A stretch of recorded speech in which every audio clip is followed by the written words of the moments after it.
How you guys doing? Good, how are you? At least it's not too cold out today. We would be doing this outside. Knows how we're socially distanced. All right. See you. Thank you.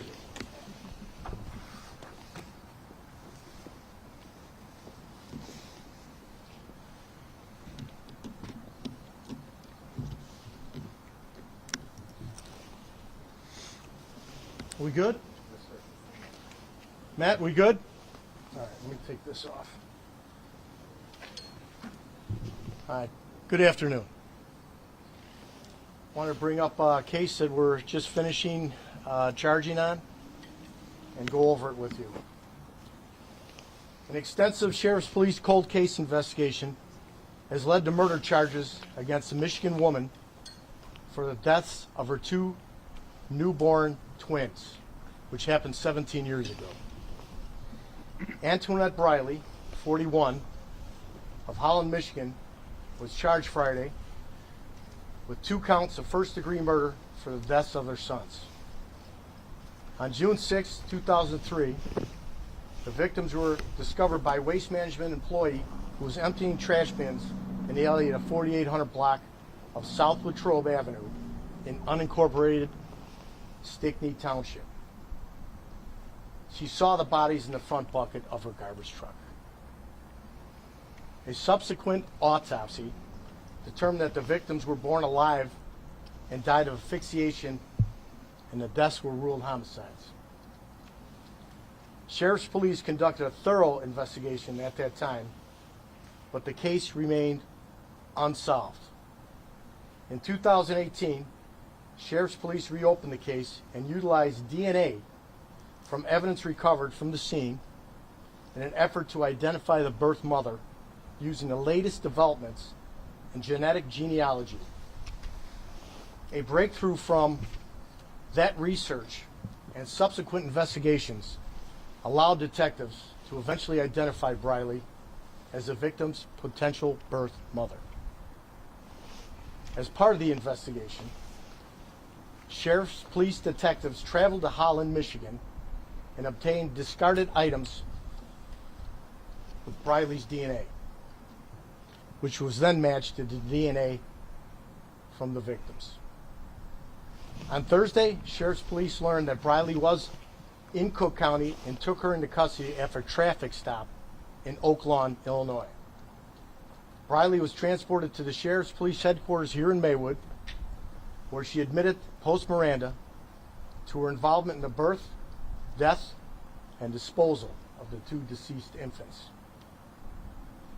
Briley is scheduled to appear in court today, and a bond hearing was held. The public is reminded that the defendant is presumed innocent until proven guilty in a court of law.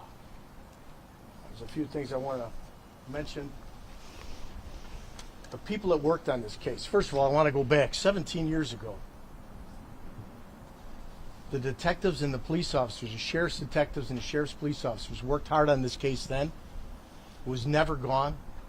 It never was past us. The things that they did back then helped us today, because that genealogy, the things that we couldn't do back then, we could do today. So their hard work helped us solve this. Now, I will tell you, from the sheriff down, and to me, I am proud of the work our detectives did, how they stayed on this, these victims. A murder happened 17 years ago. We don't ever give up.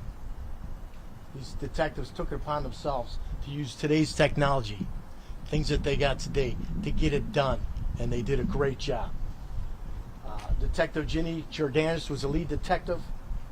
Detective Leslie Pratt, Deputy Chief Investigation Sean Gleason, Commander Investigations James Davis, Lieutenant Investigations Scott Lefko, retired Detective Ronald Russell, who was here 17 years ago. He's here today. Detective Sergeant Hadari's here.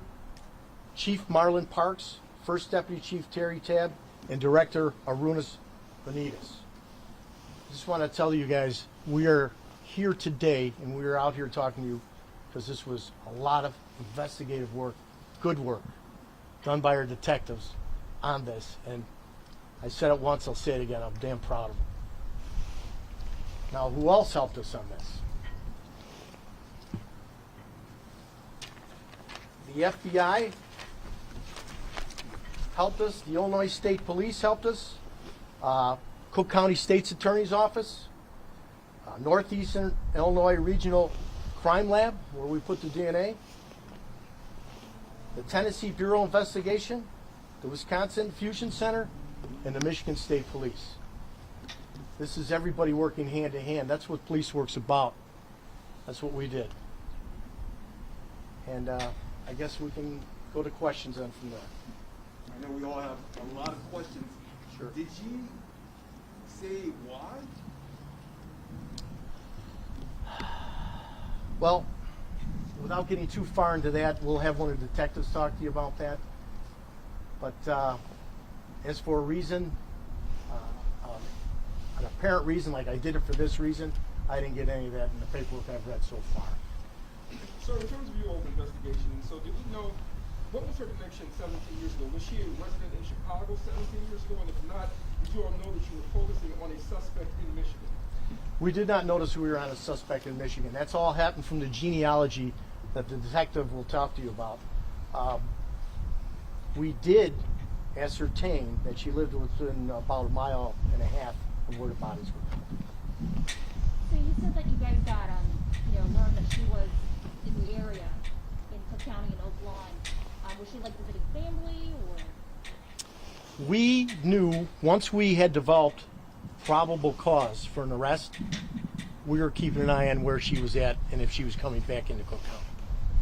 That's all I can really say about that now. But yeah, we knew when she was coming back.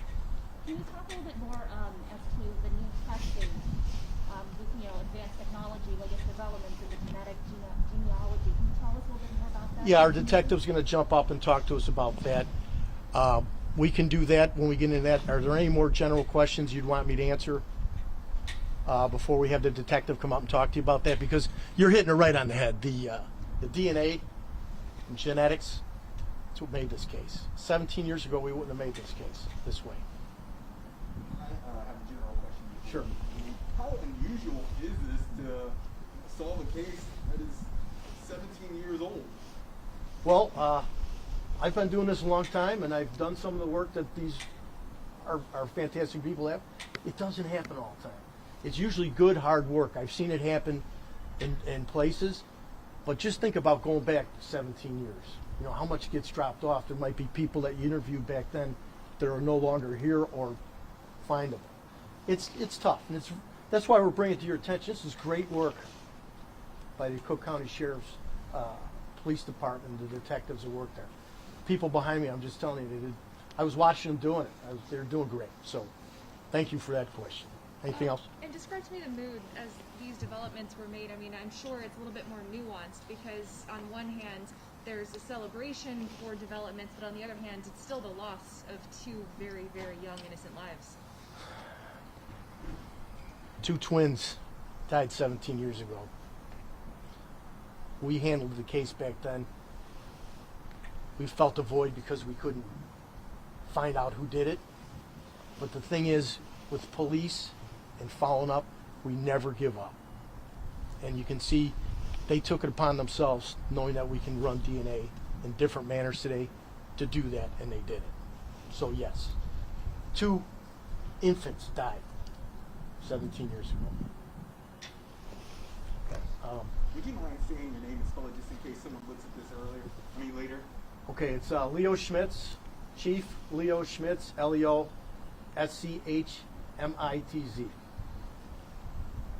Okay. All right. DNA question. What was the DNA question? Mm-hmm. Okay.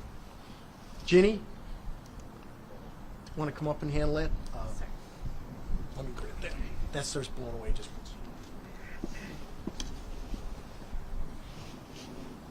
Can you start with your name and your title? Detective Ginny Georgantis. Spell it, please. Ginny. Last name is Georgantas.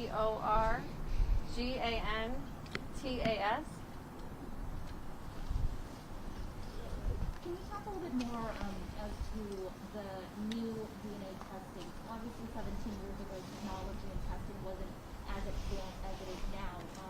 What helped you guys, or what technology is it, and testing is it? It's investigative genetic genealogy, where a familial DNA profile is developed from DNA and uploaded into a database. It's an open source database called GEDmatch.com. We had contracted Parabon Nanolabs to assist us with finding the birth mother of these babies. What made you all focus on this case in 2018? Was there something that led to that? Yes, sir. It was a Golden State Killer case.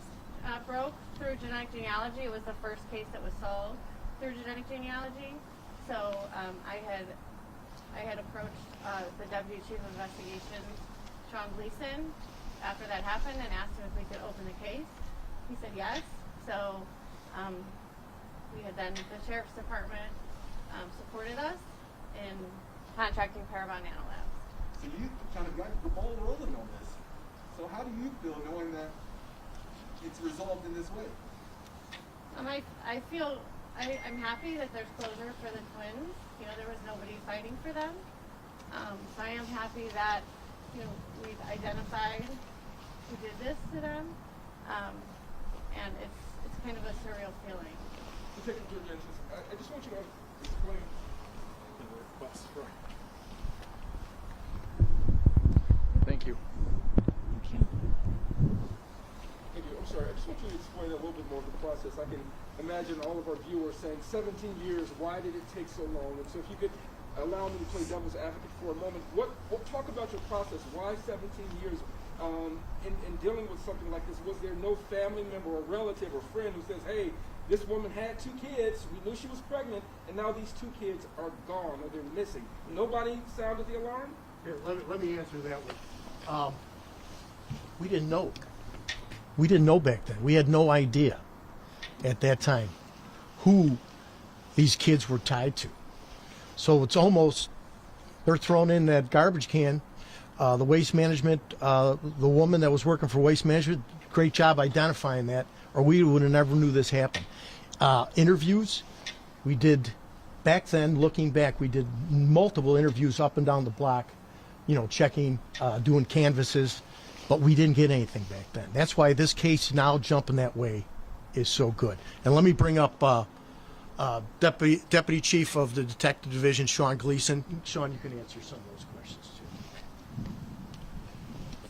My question for you when we get settled, what can you tell us about the suspect? Is she a mother? Did she have more kids? Did she have other kids before this incident?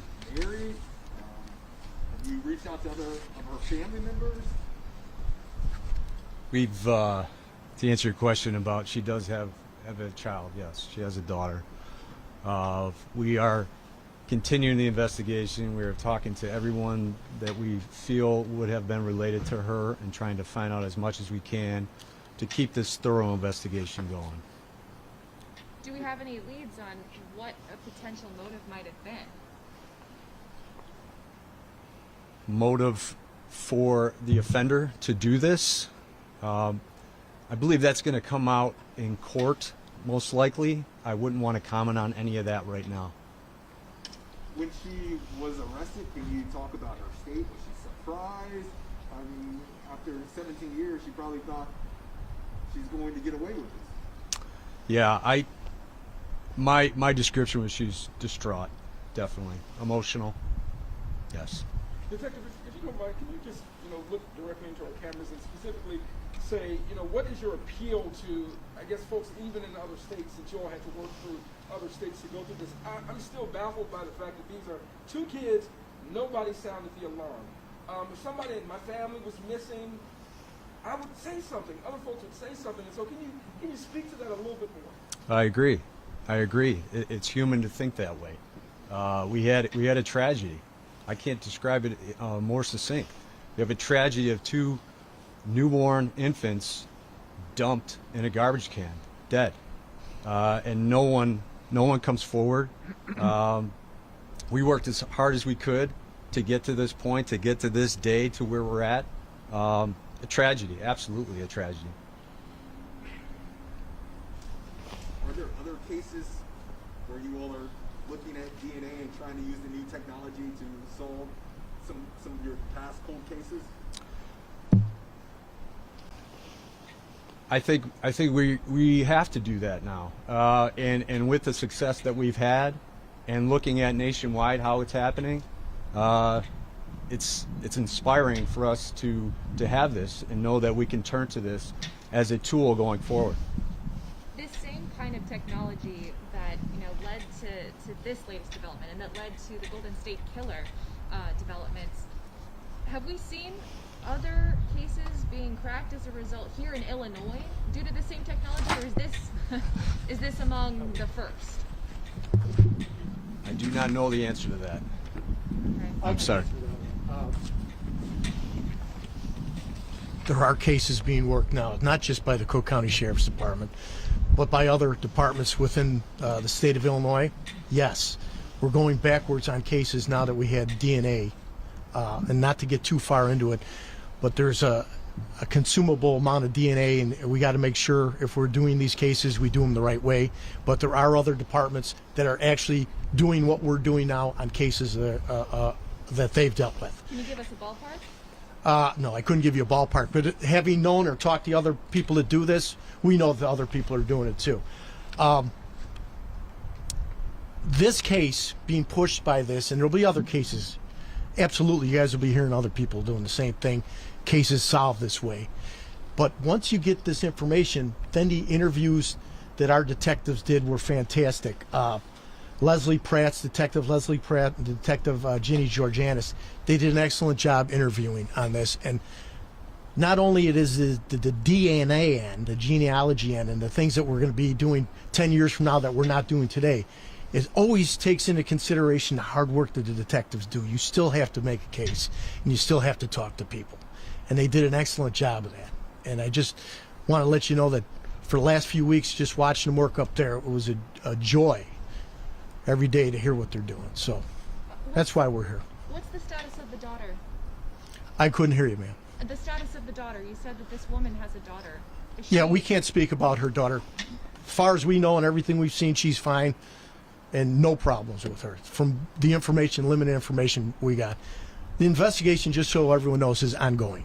Do you acknowledge this suspect, that she had a criminal background? Is there a little bit more that you can give us on just her background? Well, in this case, yeah, that's a decent question.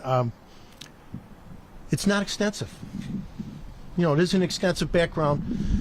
No felony arrests. A couple of misdemeanor arrests. But that's it. Nothing that you would rise a level. I know what you're thinking. You know what I mean? That's something you'd want. Yeah, right. I got it. One or two more. When was she taken into custody? When was she arrested? Is it Thursday? Thursday. It was Thursday in Oakland. Yeah. And she still has family ties here, still has folks here? Yes. Presumably that's why she's here. Yes. Family ties here and there. We good, man? Just one more question.